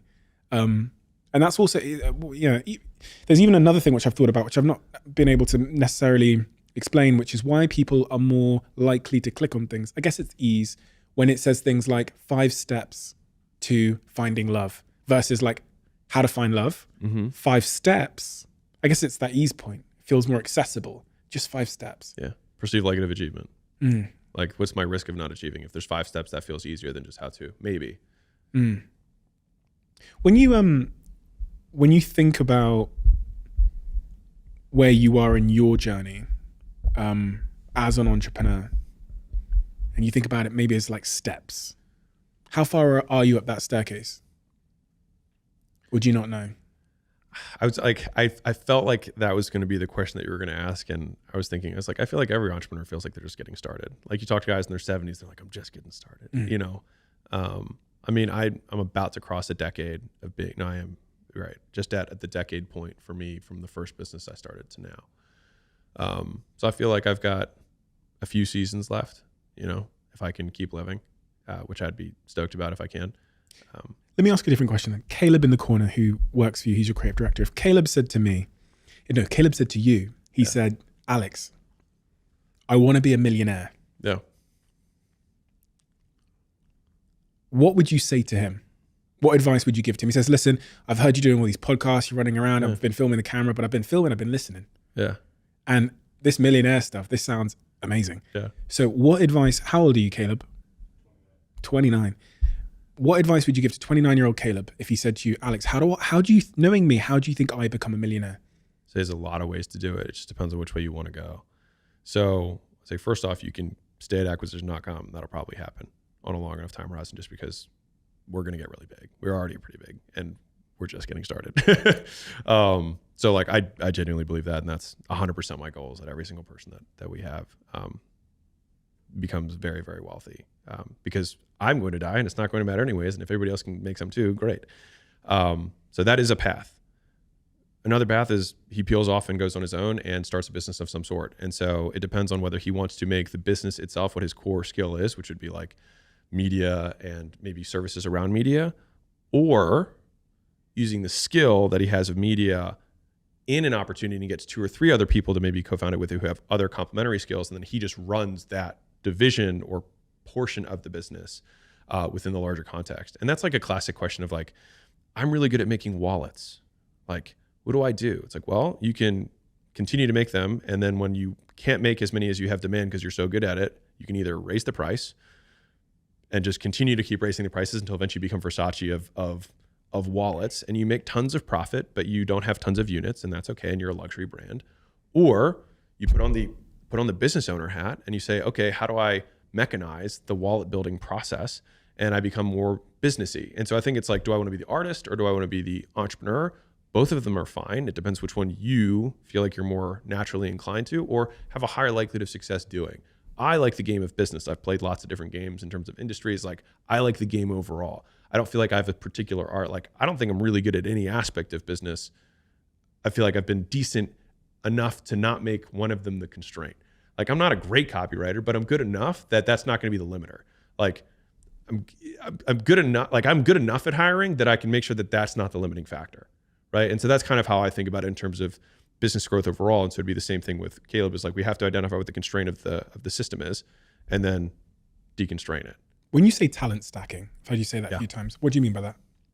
So this is one of my favorite topics.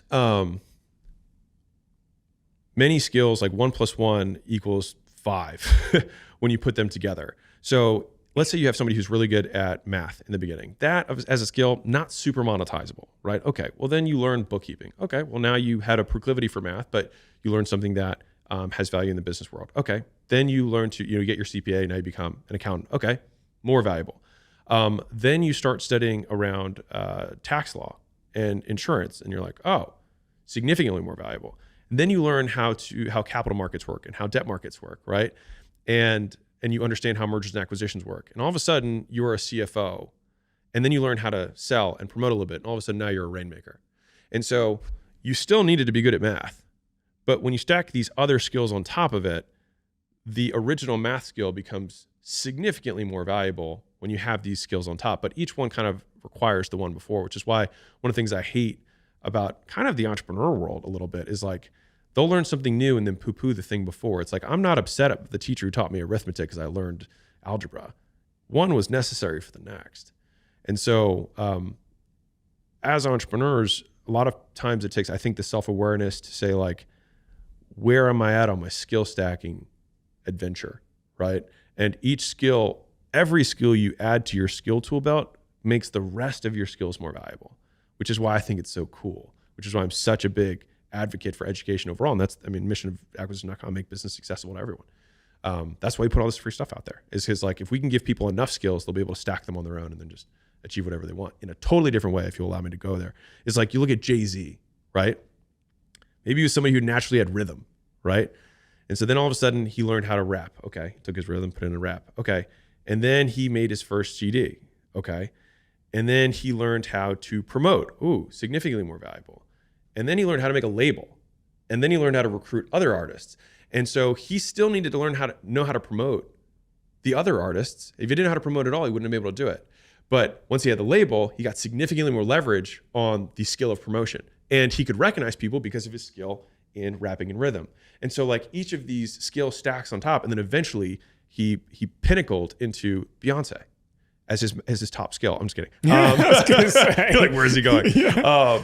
But like, that's the idea. So like, and that's why I'm just like, learn the skill, find the next skill. And the nice thing is that it doesn't even matter how disparate the skills are. Like, if Jay-Z is really good at math and understands capital markets and understands the label, those combine to into another cool melange, right? A little French word, like mix of skills that's like unique to Jay-Z. And the longer you play the game, the more skills you get and the more unique your mix of skills is. And that to me is like the coolest part about business and just like education in general. I stumbled across a bit of a similar but maybe adjacent idea in my career where when my company went public on a stock exchange in Europe, I then learned from an investment bank when we were having the meetings with the banks. We went on this roadshow, met 20 different investment banks. We were considering an IPO in another country. They told me that our business would be worth 4 times more if it was just on a different stock market. If you move it to the NASDAQ, the exact same business would be worth 4 times more, which meant that my net worth would be 4x'd just by taking the exact same business and moving it to a different stock exchange. And I thought about that a couple of years later when I was thinking about the skill set that I had acquired over my career, which was this skill set of marketing and social media and entrepreneurship. And I was thinking, you have to not just have the skill, but know what market to apply it to. And what ended up happening, I've never told this story before, but I looked for an industry where my skill set was in least supply but highest demand and returned the greatest. And it turned out that industry, in terms of social media marketing and storytelling, I felt was most in demand and would return the greatest value for companies that were about to IPO. Because essentially, when you're going to IPO, if you have a good story, it can swing your valuation by hundreds of millions. Or in the case of the first company I worked with, when their IPO listed at 3 billion, billions. Yeah. And so my skill set of social media and marketing, I could do what with it? I could go help a local gym and get paid $1,000, or I could go help a company that was in the lead up to an IPO that was, where I can potentially add hundreds of millions in value and take 7 million as part of an equity deal. So upon leaving my first company, the equity arrangement that I had was valued somewhere between I'm going to say between, it depends because the share price fluctuated. But I think on the day of the IPO, the equity that I got for the 9 to 12 months work that I'd done was worth in the region of $7 to $8 million. Right. 9 months work. Yeah. Basically freelance. Yeah. Same skill stack, but applied to an industry that would pay me more for the same skills. And so I thought a lot about that. And that's ultimately why we started our company, which is now called Flight Story. We have probably at the time of the airing this, about 100 people. We started the company about a year and a half ago. Oh, crazy. And that's basically that. It's applying the skill set we have to industries that need it. And we started out in the IPO market, did a little bit of work in this biotech market. And now we've kind of broadened out. But people don't think about that a lot. You're like, my skill set, where is it in highest demand and can pay the most? 100%. I thoroughly agree with everything you just said. I also think that that's a skill. Like, I wish someone had just said it to me. No, yeah, totally. And that's the thing. Like, it's like information to me. It's like the most the biggest debt. One of the things I love saying this, but like the biggest debt all of us pay is ignorance. And so I heard this close at this pitch years ago, and this guy got on stage and he was like, "Hey, ma'am," she was like, "How much do you make?" She was like, $50,000. So he wrote $50,000 on the whiteboard. And then he wrote $1 million on top of the 50,000, and he subtracted it. It said 950,000. He said, "You pay life $950,000 every single year for not knowing how to make $1 million a year." And it was a crazy concept. And he was using it to close the audience. But the most expensive thing that all of us are paying for is the information that we don't know. And that's like both frightening and also incredibly exciting, because like fish in the best ponds, right? Like a good fisherman knows where to fish, and everybody can put a hook and a thing and stick it over the water, but like the best fishermen know where and when, et cetera. And that's exactly the story that you said. Is like, I had the hook and I had the reel and all that stuff, but like I went to where the best fishing was. And like, to me, that's skill. Same work. Yeah. Same amount of time, same rod. More zeros. One of the things in the first book is like, you want to like sell better customers. So if you want to sell better customers. Yeah, like it's the exact same thing you just said, which is like, if I were to do CRO work, so conversion rate optimization for a website that's e-commerce, and I work for a store that's doing $1 million a year, and I say, cool, I'm able to increase your conversion on your site by 20%. Okay, cool. So now that's doing $1.2 million a year. I made $200,000 in value, and maybe I can get 10% of that. I get 20 grand. Okay, cool. I do the same work to a business doing $100 million a year. I make them $20 million for my 20% bump, and I get 10% of that, and I make $2 million. 20,000, 2 million, 100x, same work, to your point. And to me, that's skill. Like, to know that simple fact. Like, I had this tweet that went super viral, which was solve rich people problems, they pay better. A lot of controversy around that, but it's true. And so find the people, and a different way of saying it is, find the people who value what you have the most. And I'm sure you've heard this. Have you heard the story of the father and the son with the car? No. Okay. So maybe I have, but I'm not sure if that was enough detail. No, it's good. It's good. So there's a father who gifts his son an old beat up car. And he says, hey, I don't know if it drives or not, but you can take it down to the dealership down the street, see if you can trade it and get some money. He was like, okay. So he goes down the street, goes to the dealership. They say, we'll give you $1,000 for it. And he hears him out, comes back home. He's like, Dad, they said give me $1,000. He's like, okay. He's like, go to the impound yard where they, break the cars up just for metal. He's like, see what they'll give you. Goes there, and the guy's like, I don't know, this might be $500 of metal. Kid comes back home. He's like, Dad, he said it was gonna be $500. He's like, okay. He's like, hey, go down the street to that antique dealership, see if they've got anything, that used car lot. He's like, okay. So he goes down there, talks to the guy, comes back home, super excited. He's like, Dad, you won't believe it. He was like, this is a historic car. There's only like 10 of them left. He's like, it's worth $100,000. And so the father smiles and he's like, and the lesson I want you to know is that it's not necessarily who you are, but the people that value you the most. And so you can talk to different people and go to the people who value you. And I love that story because it's a huge business story in terms of like sell where the fish are, where the big fish are. Like if you're going to go hook fish, go where the whales are. It takes the same work, but a lot of it's just belief. People don't think it's possible. And so a lot of times you have to just keep leveling up, and you sell your first $10,000 thing, you sell your first $100,000 thing, sell your first multi-million-dollar package. You realize that's the exact same thing. It's just, so maybe if anybody's listening right now, it is the same thing. It's the exact same thing. And sometimes it's easier. It's normally easier. Like, you've seen that meme that says like, so what exactly am I going to be getting for this $50 thing, right? Yeah. And then it's like $50,000 clients like wire sent yesterday. Like, what else do you need? Like and that's totally true. But I think there's a skill in understanding where to fish. Certainly a skill. Information. It's information. It's even knowing that there was another lake over there in part. And that's why like listening to conversations like this is so valuable for people, because it lifts a curtain. Totally. And you go, what the fuck? You guys were behind here the whole time partying? That's what my business life has been like. It's like gradually, like I think I heard Kevin Hart describe on Joe Rogan one time where he said, there's this other room where these people are playing this other set of money games. Yeah. And then when you get in that room, you're almost pissed off that nobody told you this room existed. But then there's another door. Yeah. Yeah. And then you get through there maybe a couple of years later and you find these other people, these fucking billionaires that are playing another set of games, and you're going, what? And they're chilling. Yeah.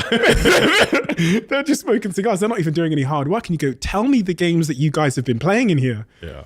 And then again, the frustration is, and that's kind of what I feel like in my business life, it's been like where at the jump I'm charging, I don't know, I remember we found our first deck from 2014 charging, I remember the package, we did gold, silver, and bronze. It was like, $200 package for like support, and then $500, and then the gold package where we threw everything in for $1,000. And I remember one of my first clients accepting that. And then I think today, like the only difference, okay, there's skills that have increased, but information is the big thing.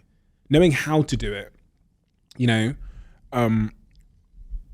when you think about curtains that have lifted, that have really shifted the games you play from a value money perspective, like where someone's turned the lights on, you go, fuck, of course. Yeah. Is there anything else that comes to mind?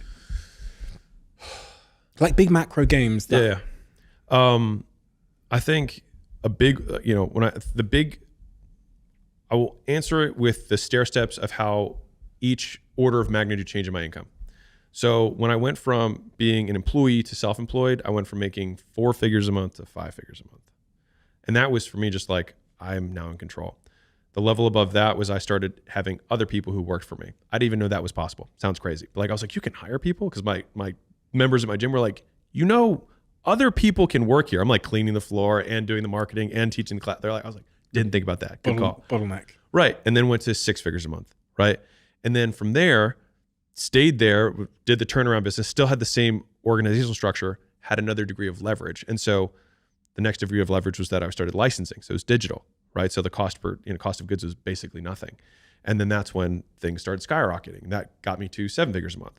And then 8 figures a month was using leverage through capital, which is where, we're at now. And I would imagine that 9 figures a month will probably be some level of technology or more media on my side. But all of these things are about leverage. And so this is like one of my favorite topics in the whole world. But if we define leverage as the difference between what you put in and what you get out.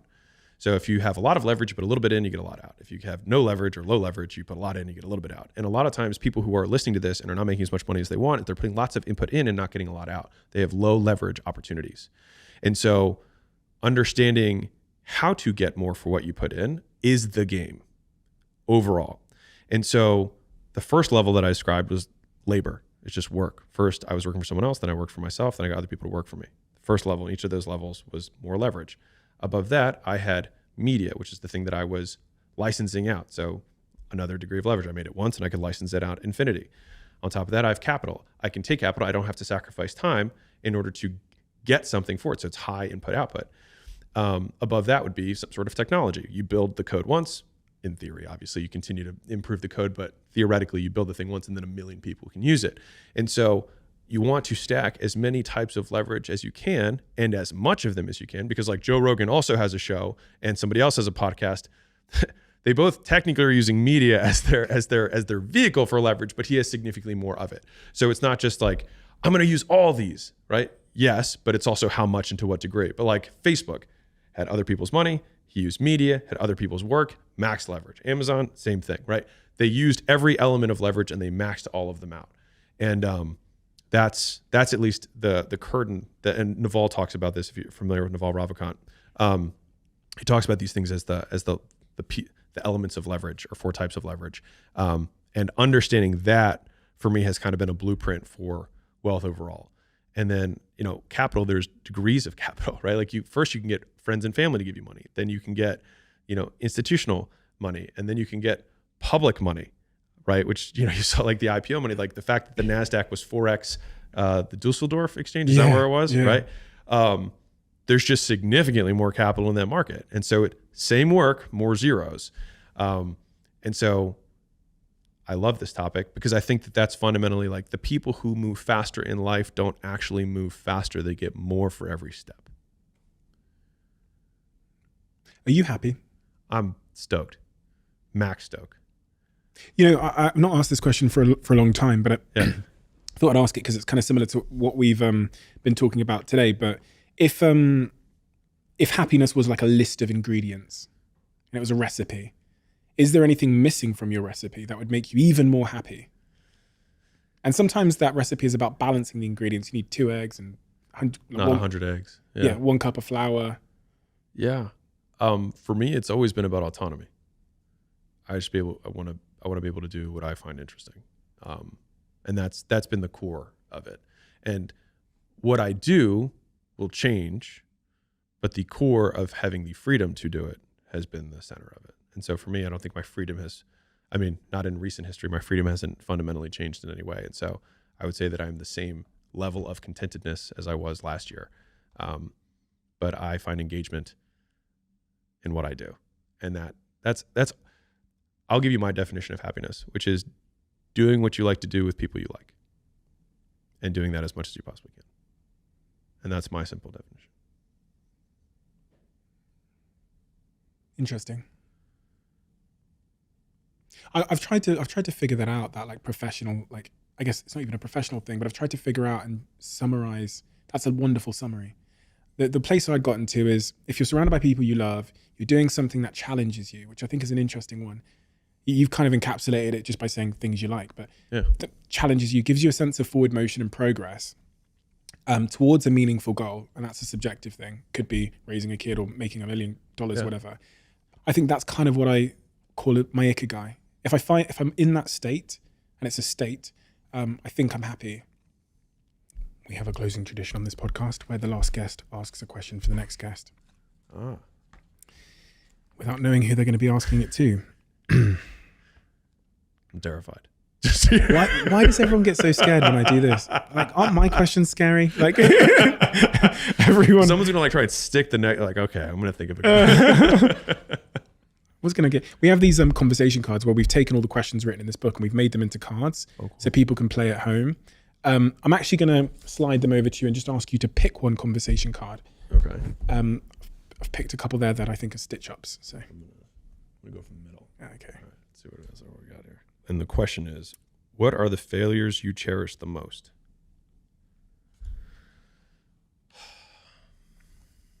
I'm gonna give 2. I am very grateful that I hated the job that I had, because I think that I am the type of person, because of how hard it was for me to quit, that if I had liked a job enough, I don't think I would have left. And I think I would have gone to the business school and done the next thing. Like if I had had a job, worked for whatever it was that I enjoyed enough, just enough, I might not be where I am now. And I think that I cherish the fact that it was so miserable that it got me to change. Like that job changed my life. From a like soul perspective, going through what I did with Layla, I cherish those times, because a lot of people live worst case scenario years into their marriage, years into their relationship, and then they kind of like see what the other person is made of.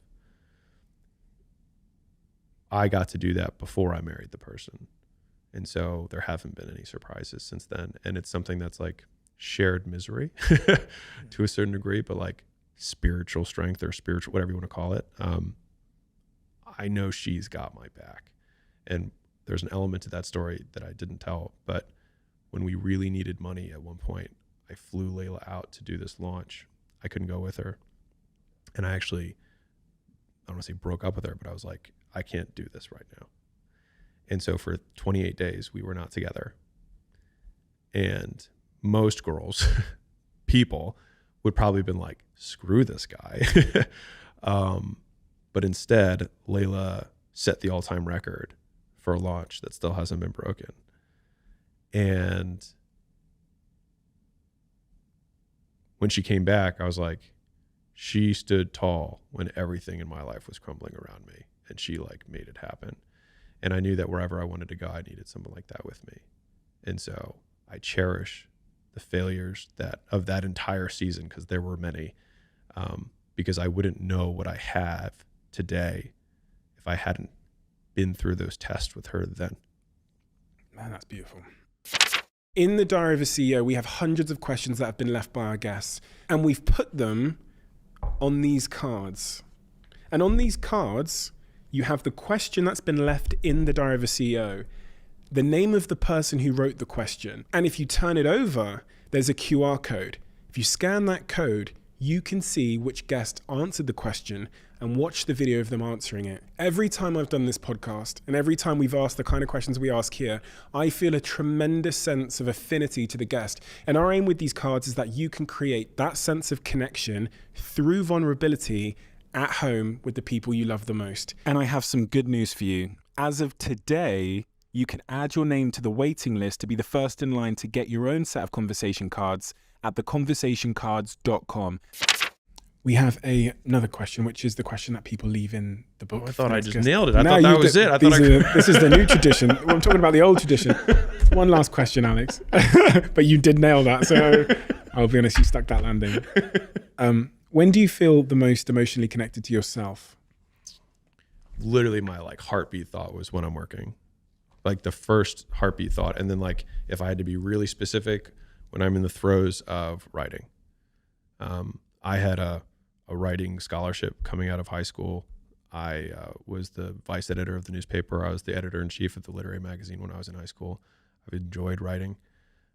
It's one of those things that for me, like you said, like challenge, like writing is a monster that only gets stronger and stronger, and you get better and better at writing, and you see the flaws in your writing, the better you get at writing. And so it always feels like the difficulty matches my ability at all times. And so it is the thing that I experience the greatest degree of flow in the most regularly. Makes a lot of sense. Answers a lot of questions that we talked about earlier on as well.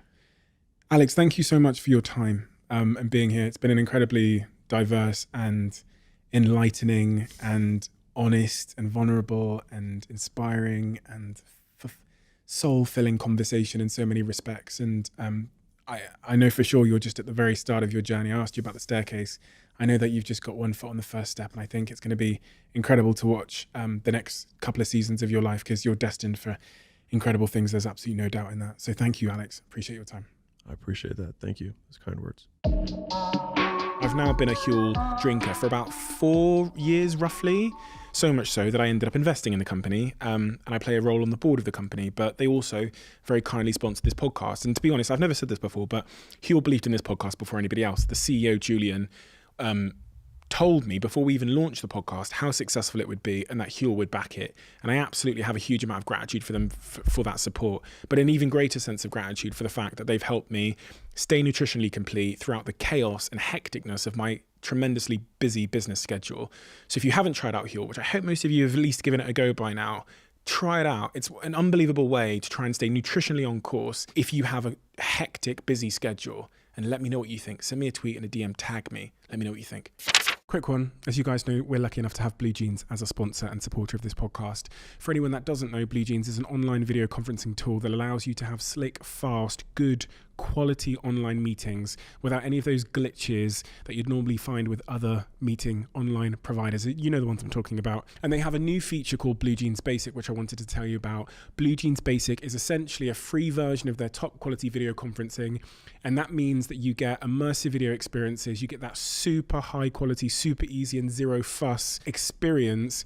And apart from 0 time limits on meetings and calls, it also comes with high fidelity audio and video, including Dolby Voice. They also have expertise grade security, so you can collaborate with confidence. It's so smooth that it's quite literally changed the game for myself and my team without compromising quality at all. So if you'd like to check them out, search bluejeans.com and let me know how you get on. DM me, tweet me, whatever works for you. Let me know how you find it.